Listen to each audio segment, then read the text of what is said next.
नमस्कार, मैं राजू सिंह और आइए शुरू करते हैं नो पॉलिटिक्स। आज फिर बात करेंगे हम बांग्लादेश में हो रही हिंसाओं और उन पर भारत सरकार और उसके जो मदर संस्था है, जो आरएसएस है, जो भारतीय जनता युवा मोर्चा है, उसके स्टैंड के बारे में, और साथ साथ ही भारत सरकार का क्या स्टैंड रहा है इस बारे में भी चर्चा करेंगे थोड़ा सा। आज एक बहुत बड़ा मास्टर स्ट्रोक आया है। Indian council for cultural relation के डीजी दिनेश पटनायक ने आज वक्तव्य दिया है, अपना बयान दिया है। बयान में कहा है कि ऐसी छोटी छोटी बातों, बांग्लादेश में जो नरसंहार हो रहा है, जो लूटमार हो रहा है, उसको ये लोग बहुत छोटी बात कह करके कि ऐसे छोटे छोटे इंसिडेंट्स के लिए हम लोग हमारे और बांग्लादेश के बीच का जो 50 सालों का रिलेशन है उस पर कोई प्रभाव नहीं पड़ेगा। और उन्होंने ये भी कहा साथ साथ कि सऊदी अरबिया से हमको ऐसा रिक्वेस्ट आ रहा है कि कल्चरल सेंटर का निर्माण किया जाए, और सऊदी अरबिया में जो है योग है वो बहुत प्रचलित है। तो बताइए, भारत सरकार की ये स्टैंड है कि जो भारत सरकार के एक बहुत बड़े अधिकारी ने ये कहा है कि ये बहुत छोटी मोटी घटनाएं हैं। जी हाँ, हिंदुओं के ऊपर इतने अत्याचार हो गए, 1300 घरों और मकानों को जलाया गया, अभी तक में 17 मर्डर्स हो चुके हैं, कई सारे रेप्स हो चुके हैं, 26 पूजा पंडालों में आग लगाया जा चुका है।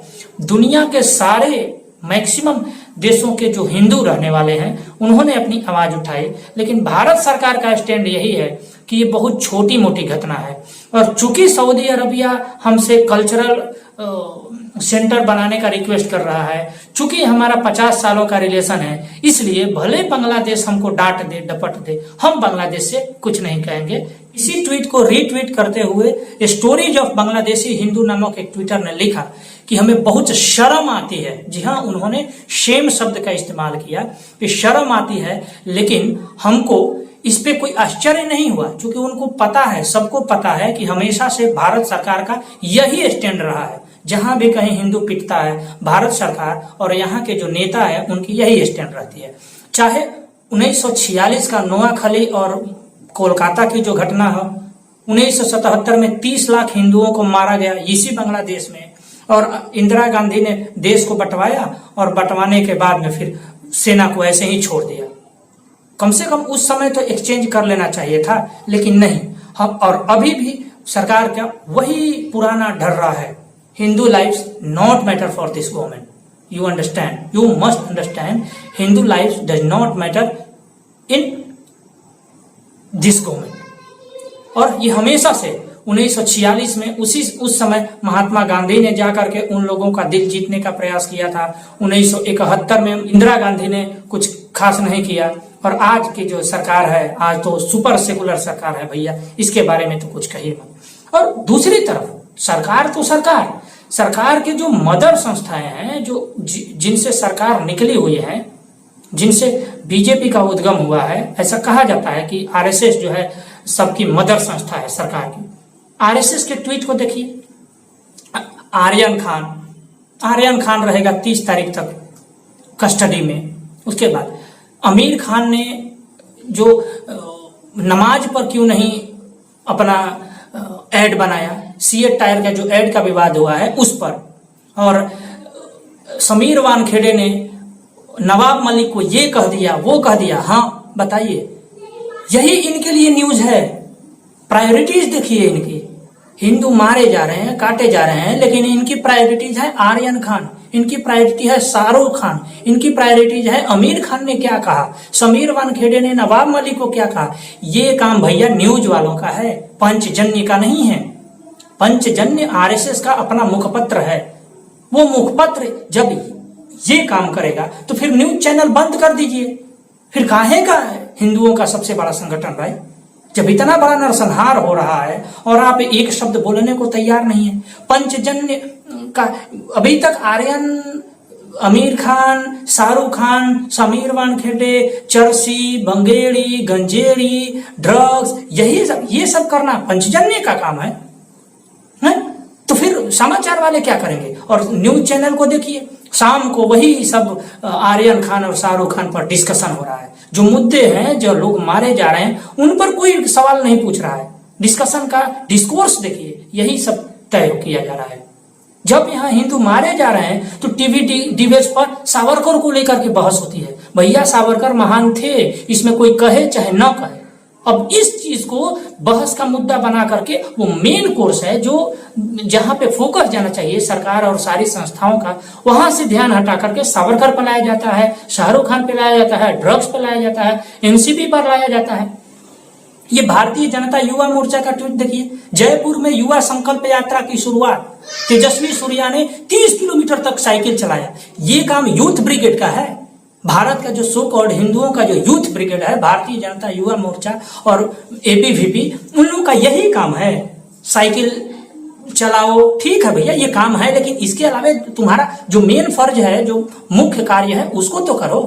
साइकिल चला दिया, फलाना को शाल दे करके सम्मानित किया, फलाना को गिफ्ट दिया, फलाना को बुक्के दिया, ये तुम्हारा काम है। इसको दिन भर ये तो चापलूसी करना होगा। अगर तुम्हारा मोटो केवल और केवल पॉलिटिकल फायदा लेना है, किसी बड़े बीजेपी के नेता को जाके शॉल पहना दिया, उसका फोटो ट्वीट कर देते हो, किसी छोटे मोटे नेता को ले जाके बुके गिफ्ट दे दिया, उसका फोटो ट्वीट करते हो, बस यही सब तुम्हारा जब काम रह गया है तो भैया छोड़ दो हिंदूवादी सरकार और हिंदूवादी संगठन कहलाना। काहेगा, जब तुम मुद्दों को छूते ही नहीं हो, तुमको तुम्हारे लिए वो मैटर ही नहीं करता कि दुनिया के किस जगह में या हिंदुस्तान के किस पार्ट में हिंदू प्रताड़ित हो रहे हैं, या जो माइनॉरिटीज हैं, जैन है, बौद्ध है, वो प्रताड़ित हो रहे हैं, उन पर तुमको कुछ कहना ही नहीं है, और सो कॉल्ड हिंदुओं का सबसे बड़ा संगठन कहते हो अपने आप को। छोड़ दो, फिर चापलूसी ही करो। तुम्हारे लिए वो छत पे चढ़ना, वो नेता बनना, कोई पद मिलना ही जब तुम्हारा लक्ष्य है और सीढ़ी पर चढ़ने के लिए चापलूसी कर रहे हो, तो फिर वही करो। अपने आप को सो कॉल्ड जो हिंदुओं का ब्रिगेड कहलाना बंद कर दो। साइकिल चलाना, कुश्ती करना, ये दौड़, ये मैराथन, यही काम है? अरे ये भी काम है, लेकिन मुख्य काम भी तो करो। ये सब प्रायोरिटीज हैं। ये देखिए, ये हमेशा डिफेंसिव मोड में रहते हैं। तय करते हैं वही जो लेफ्टिस्ट हैं, वही डिस्कोर्स तय करते हैं। बहस का मुद्दा होना चाहिए था बंगाल में, बांग्लादेश में हिंदुओं का नरसंहार, जम्मू कश्मीर में नरसंहार, और डिस्कोर्स कहाँ तय हो रहा है? नवाब मलिक ने कुछ बोल दिया तो उसके लिए अब बहस हो रहा है कि समीर वानखेड़े और नवाब मलिक पर बहस शुरू हो गया, शाहरुख खान और उसके बेटे आर्यन खान पर बहस शुरू हो गया, जंकी पांडे की बेटी पर सीबीआई ने छापा मारा, वो बहस का मुद्दा हो गया, शाहरुख खान के घर मन्नत का पर सीबीआई ने छापा मारा, वो बहस का मुद्दा। मेन जो मुद्दा है उस पर बहस ही नहीं हो रहा है। इतने लूट्स हो रहे हैं, मर्डर्स हो रहे हैं, लेकिन उस पर बहस का मुद्दा ये नहीं है। और इसी डिस्कोर्स को डिफेंसिव मोड में खेल रही है बीजेपी और इसके जो अपने मुखपत्र हैं, आरएसएस कर लीजिए, विश्व हिंदू परिषद कर लीजिए, भारतीय जनता युवा मोर्चा कर लीजिए, अखिल भारतीय विद्यार्थी परिषद है। ये कहने को तो अपने को हिंदूवादी संगठन कहते हैं ना जी, लेकिन दिखते कहाँ हैं? कहीं नहीं दिखते हैं।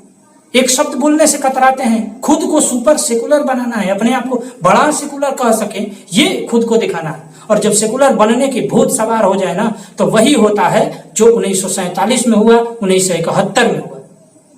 टेबल पर सारा तय हो जाने के बाद भी कि पूरी जनसंख्या का इधर से उधर ट्रांसफर होगा, जवाहरलाल नेहरू मीटिंग छोड़कर भाग गए, बोला कि नहीं, हमारे सेकुलरिज्म पे खतरा आ जाएगा, हमको कोई सेकुलर नहीं कहेगा, हमारी छवि खराब हो जाएगी। आजकल के भी तो यही हो रहा है। बताइए, सरकार का ये प्रायोरिटी है, ये कहना है बांग्लादेश में हो रहा है, वो बहुत छोटा इंसिडेंस है। सरकार का ये निर्णय है, सरकार का ये कहना है इस पर, तो फिर इस पर बात करना बंद कर दीजिए। लेकिन हम तो भाई बात करेंगे, और आपको जो अच्छा लगे वो कमेंट में हमको बताइए। इस पर बात करना बहुत जरूरी है, अभी नहीं तो कभी नहीं, क्योंकि यह बार बार का हो गया है। जब कभी हिंदू पीटा जाता है, मारा जाता है, तो उस पर एक शब्द बोलने से कतराया जाता है। जिसको हम लोगों ने इलेक्शन में जितवा करके भेजा, वो ऊपर जाकर के सुपर सेकुलर बनने लगता है। भैया तुम बनो ना, लेकिन तुम तो एक तरफा कम्युनल बनते जा रहे हो। इस पर आप लोग विचार करिएगा, और फिर आगे किसी दूसरे मुद्दे पर बात करेंगे। तब तक के लिए नमस्कार।